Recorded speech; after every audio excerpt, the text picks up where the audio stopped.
season of American Idol in 2004. And she starred as Miss Seeley on Broadway. Please welcome the star of The Color Purple, Fantasia.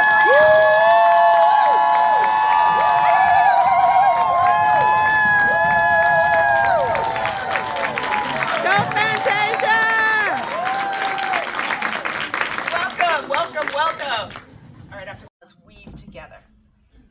All of it, like the opening scene, knowing what I knew since I'd already seen it, but that coming down and just that banjo playing, and then to the girls, just all of that just draws you immediately into the film. And the journey that you take us on, I kept wondering how you all cared for each other along the process of making this film. Because, like even right now, I'm feeling a little choked up again. I can't imagine that was an easy place to go. So I'll start with you, Fantasia, but I actually really want to know about it from all of you. I feel like I'm missing my sisters right now. I've been with them all day. This is special work. This was God's work. Yes. And he gave the vision to Blitz. And Blitz handpicked every last one of us when some did not believe that it should be us.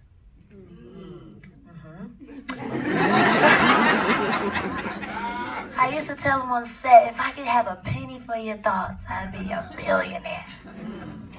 Because it blew my mind how he picked us all so perfectly. Taraji is Suge Avery. Yes, she is. The hell is Sophia. Yes. Coleman, he's such an amazing actor because he's the sweetest out of it. I mean, he really is. He was the one that would pull us together, and he understood the assignment as well. He would pray before every time we would do a scene. He would always come in with a song if we did some heavy work. We are tapping into our ancestors. We were on grounds that still had slave houses. So this was bigger than us.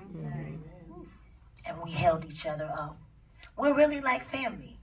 Like we love each other, we fuss, we fight, but can't nobody else mess with them. If it had not been for them, I wouldn't have been able to really step into Seeley's shoes. They taught me how to step in and step out, which is what I did not know how to do on Broadway. And I walked away from it with this feeling of like, I wasn't able to enjoy it because my life at the time was just so crazy. But I am so glad that Scott called me and thought of me and Blitz thought of me. I'm glad I did not run away from this. Because I got to see Seeley in a totally different light. She grew up. I grew up. But there were still certain things that I had to deal with. Nobody knows this, but before I said yes to them, I had just started traumatic therapy. Anybody know it? Because I heard it was some therapists in the room. Yes, okay. Wait, are all y'all therapists? Yes. We need to talk after this. I love a good therapy session. That was my first time ever putting in that kind of work and tapping into my childhood that was hindering me from things in my marriage and in motherhood and in my career. When Scott called me, I knew then that I had to stop with my therapist and allow Seeley to become my therapist. I gave her young Fantasia. So while we're on set, there was a lot of work going on. And I got to experience Seeley in a totally different way. Tap into our ancestors. This was not easy work, y'all. It wasn't, but it was necessary. And it's very visible when you watch the film. You can feel it. Look, Fatima's already crying. I thought I had shed all the tears watching it like 7 times. Yeah, but this is I mean, all the things you're saying, your eyes were saying things to me while I was watching the film. And I'm thinking about all the people who know the story, but now there's this whole new generation of people. And on top of it, you've got the first, I have a purple pen, I just realized that. You have the first Black person to direct it. Let's talk about it. Let's talk about that. What does it mean to you to be in that heralded seat, to take on this beloved project and put your own vision on it?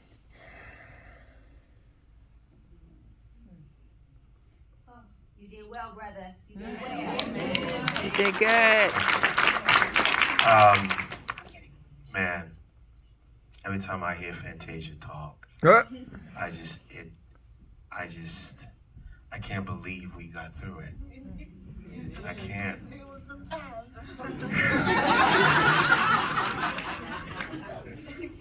But I will say, this was sacred work, y'all. This was very important work. Our rehearsals were like therapy sessions. Yes, we read the text, Marcus Godley's brilliant script, but a lot of our time was spent talking about our personal traumas, the people in our lives that, resembled these characters, so familiar to us. Our matriarchs who had to carry so much, and how important it was that we were going to honor them in creating this work. And so much of what we learned about each other during rehearsals made its way into the film. The importance of us telling our stories cannot be understated. There's elements of proximity to this subject matter that just because you know. I couldn't tell you how I know. I don't know how I know the light needs to hit Fantasia in a certain way. I just remember my aunties. I remember my mother, a Black woman in Ghana who, came from the northernmost part of the country where there's almost no development to the city, young, married young, and kind of had to live her life on the fringes herself, and little by little found her voice and gave us all the tools to become who we are. Always gave me the space to find an outlet. If there are any Africans in here, being a filmmaker ain't one of them. Being an artist of any kind, it's not an option. There's doctor, there's lawyer, there's pilot. Engineer. Pick one. Engineer. Oh, engineer's a big one. Oh boy, they don't care what kind of engineering, as long as it's engineering. So, I didn't begin with that as an option. My mother is who gave me that option. And I grew up in a household that was always under construction in some way. The bedroom sometimes would be under construction, the living room, there was always something that was getting rebuilt. And my mother will always say, okay, you're gonna be constructing here, you can take that room until it's done. And that's where I'll sit, that's where I learned to draw. I didn't have tools to make film. So everything I did was just with a pencil and a pad. And I created my whole existence out of that. So when I got this film, I just became that kid again, going back to that little room and drawing everything I could. And my first pitch sessions with our producers were about these sketches, because I knew that if I could just bring those out again, I can show everybody what the vision was going to be. And I'm truly, truly, truly grateful that I was chosen to create space. For that's for me as a director. Ultimately, my job is merely in the position of a conductor. It's to create time for my cast, create space for my cast, keep time, make sure that they know who, but I have to bring in the best instrumentalist. Somebody said the other day, first chairs only. you know? And what that means is everyone was a master, and my job was to block for them so that they can do their jobs. And every day was about that fight, was make sure that we weren't impeded in any way in telling this story, because it's not enough to give a black team the opportunity to create art only if it'll be filtered through the gaze of whiteness. And that for me was very important. We were gonna be ourselves, and we were gonna process the story through our own realities. And that's the only way that we could be authentic. And so again, I always say this, but I'm so deeply indebted to you guys for really trusting me in spite of the fact that I'd never done anything on this scale before. And you guys all just saying, yes, Blitz, we will go with you. You're only as good as your army. And I'm so glad that I had you guys with me. Thank you. The love is real. The love movements with the heads rolling to the side. All of that is infused with that sisterhood and that collective holding on to hope. Can you talk about how you go about expressing that and getting your dancers to express that with their bodies too? Yeah, I mean, as Black people, we are super expressive, and Just a little bit. just, you know, and I just made those expressions into dance moves, you know. I also was, the story always came first for me, Blitz. You know, we had so many conversations about what the dance is to look like, because there's not a lot of choreography from that time that we can say, you know, let's be true to this era. And so we talked about finding ways to bring in the old and mix it with the new, but also make each one kind of have its own individual personality. And you know, the music moves me, but it was the story that really, when you lead with how does the dance move the story forward, then you have a really great place to start with. You know, it's not about the 8 counts and the moves, but it's about the personality, like the, you know, Corey's number and the men all together. That was really fraternities and how men get together. I felt the fraternity vibe. I was like, I felt it. I felt like I was back in college. Yeah. And then when you're in the juke joint and the lights go dark and it gets super sexy in there, I took you to Jamaica, and that was the clubs of Jamaica, you know. And so, you know, I was doing a interview earlier, and as I was talking about Suge and everything, I went, actually, you know, there was such a build up to Suge. Suge's coming, Suge. That, like, someone asked, how did you come up with the Suge? And I went, you know, Suge is the Beyonce of she was Beyonce at that time. So we just had to come up with, you know, Blitz created this brilliant entrance for her, and it was like, okay, I can go from there. Like, she's ready. Let's go. You know. There was definitely one scene when the lights got dark and the juke joint. I'm like, I don't know how that move just happened. Like, there was one move. Did you guys see that? I was like, what just happened? I don't even know how that was humanly possible. But I was like, Fatima was like, bam, I'm gonna drop that on you. So let's go back, because I feel like in my mind, I feel like Fatima and Chris, that you have to work together, sort of, even though I think you probably don't. But it's like Juke joint, a little liquor, and you seen them just. That was how they dealt with it. Joy, how smart of you to bring music to The Color Purple. How smart of you guys to go and find Blitz. And thank you, Steven Spielberg, because he said it himself. If I could do, what did he say? You asked him if he could do it over. What did he say? He said he would not do it over. He would find somebody who was proximate to the story and support them, which I really appreciated him saying. So now we have our amazing director. We have Fatima coming in, who thank her. She taught me how to tap dance. That was hard, by the way. You made it look easier than It was hard. not. You made it look easy. It And red was pants not. on top of that. And spicy red pants. How smart for you, for all of us to totally surrender. As I was watching it at the premiere, and I'm wrapping it up, this is why I couldn't sleep. You guys brought such a newness to an amazing body of work. All I could think about was my 22-year-old daughter. And all of these young people, myself. This movie brought healing to me. This movie, I just heard Corey talk about it, something, and I don't want to tell his story. I want you guys to hear it from him. Blitz shared something with us. Do you guys know? Can I tell it? Blitz, his father had a stroke while we were filming, and he never said nothing.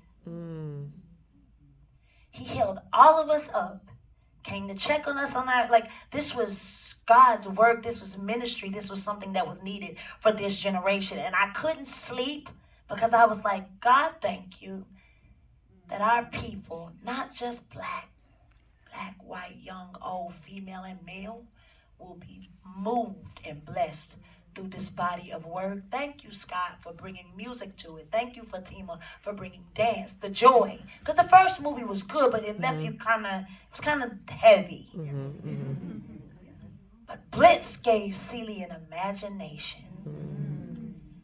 And that is what we need to know as a people, that we get down, but we imagine ourselves in a better place. Yes. And that's what they did to survive. That is what they did to survive. We don't have a lot more time, and obviously we could sit here for 3 more hours and have a full-on, really engaging conversation. But I think there are moments of this film that are going to live in my head and play over and over. They already have been since I watched it. I'm curious to know, what's that moment in the film for each of you? I know, I'm asking you to pick your children, I know. Blitz, is there one and maybe it's not because of the way it turned out, maybe it's because of what it was like making that part. But was there something that you're like, I don't know how we're gonna do this, and then it came together and you're like, well, Snapple, that worked. That was every day. Every day. In every shot. But let me say this. Fantasia performing I'm Here. That's my moment. That's my moment. Yeah. And I just want to say this. This woman is anointed. Yeah. Okay? And I'm going to even take it back. Even though you had sung I'm Here 10,000 times on Broadway, we can go on YouTube and find many iterations of it. You submitted yourself to the process. You came in and auditioned like everyone else. Your baby was how old at the time? 2 months. Your husband drove you. I called you Fatima. And this goes back to when nobody believed that you could be this. And we were so thoroughly sure that we knew that if we could just get our hands on something, we can show up and go, guys, this is it. And there's nothing better than this. And I called you Fatima. You told me straight up, you were like, if she's not cast, forget it. I'm not doing this movie. She said that. That's how sure we all were.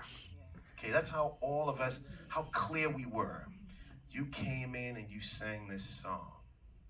A song that you had sung hundreds, and first of all, you should have never been asked to do any of this. But you're a black woman in America. And that's the reality. Yep.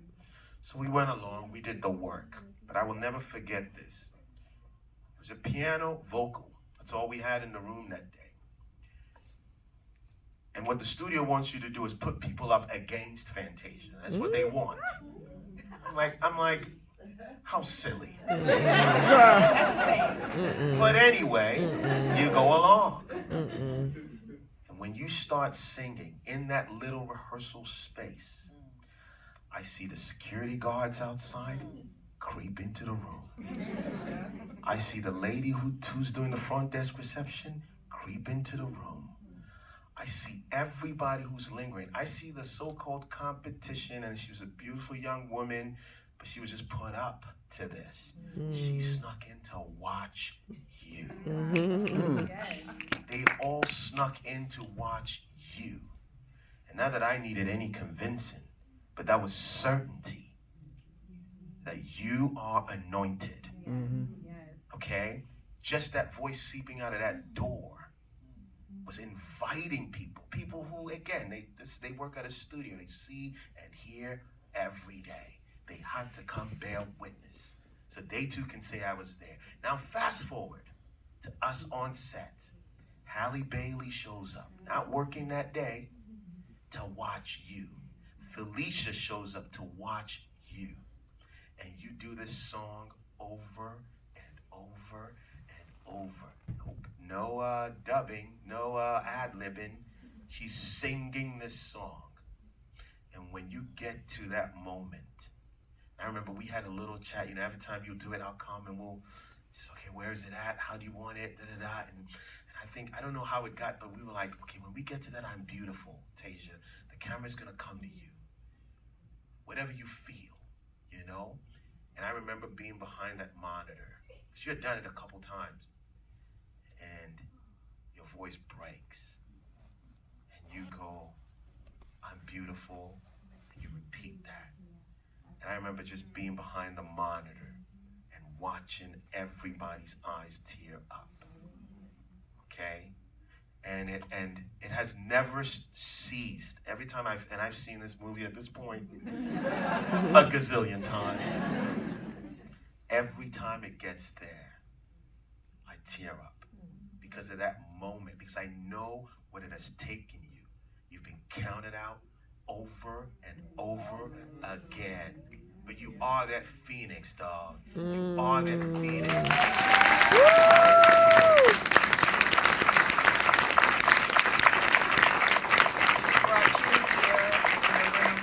Therapists to have therapy. Joke's on you. We didn't tell you, Fantasia, that was our plan. But it is true because also, within like 3 notes, oh, that's Fantasia. Even if you've never heard the song before, you know her voice and it resonates. She's singing with a whole entire university band. I saw this on Instagram. Yeah. And you still that's Fantasia. Like you know it. It's just, that's why I said it's not fair, basically. But it's all of it put together. And just a shout out to your entire cast. The fact that you had Whoopi Goldberg in there to be all of those little moments. Lou Gossett. I mean, all of it was so, it's endearing. John Batiste and that hair.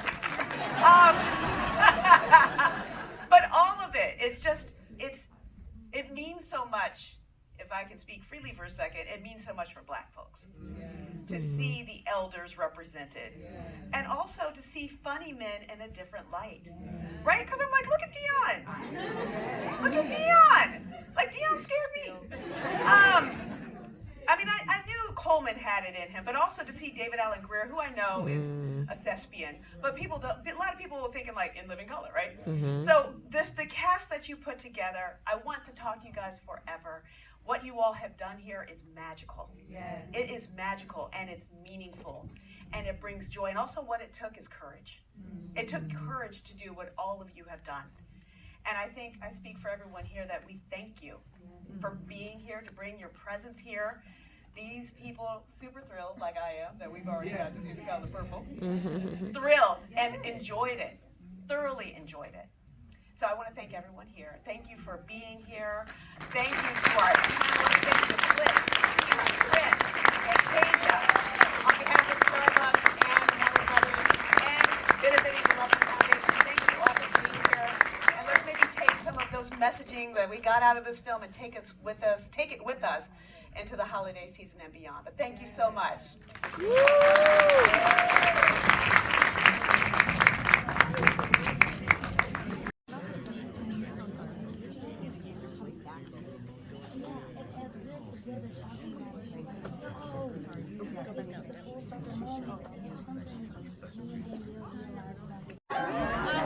Bye, Fantasia.